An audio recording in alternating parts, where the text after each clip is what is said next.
Morning, everybody. Parenthood has been at the core of this conversation this morning. And I'm a parent, and I'm so heartbroken to be here for this family today. I'm also an attorney, and I'm very proud of that job. And I'm appalled at what reckless federal immigration policy has done to our communities, to our families, and to our basic tenets of due process. I'm also someone who proudly represents the town of Cheshire here in Hartford. I know the community, I know the love that we have for our own. I'm so angry as someone who loves this town. This boy is a straight A student. This boy is admired by his teachers, many of whom I've spoken with in the last 24 hours. He's respected by his classmates and he's beloved by his hometown. And this family, Zia's family, represents the very best of what America should be. They've served this country, they've sacrificed for this country at great personal cost to themselves. This isn't how we treat our neighbors. This isn't how we take care of our own as a nation. And most importantly, it's not how we take care of our kids. I'm a proud member of the Judiciary Committee here in Hartford in the General Assembly. I'm so proud of the work that we do on immigration policy. And folks ask me all the time, why do we do so much? Why do we invest so much time?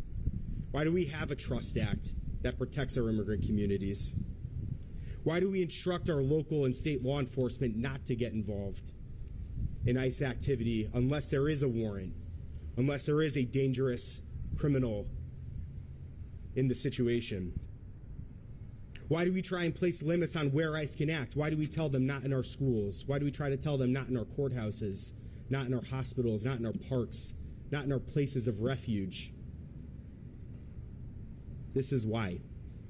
This is exactly why we do that. This is exactly why advocates like CT Students for a Dream come to us late into the night, sharing their stories in their communities of what the immigration system means to them.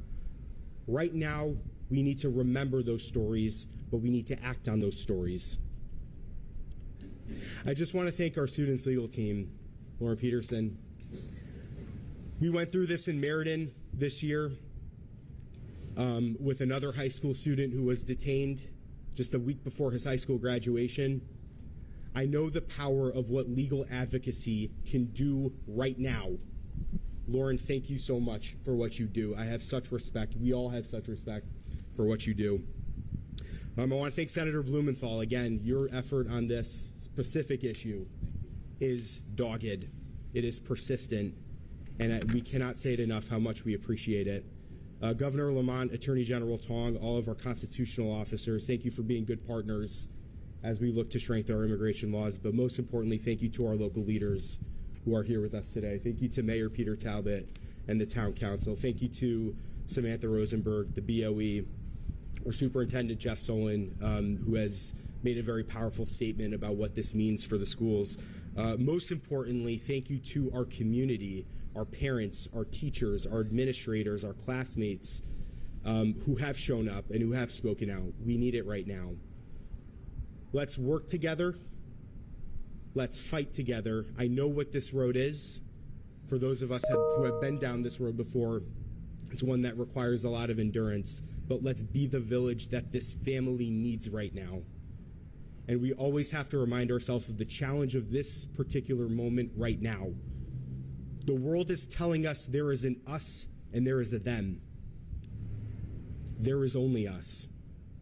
Thank you.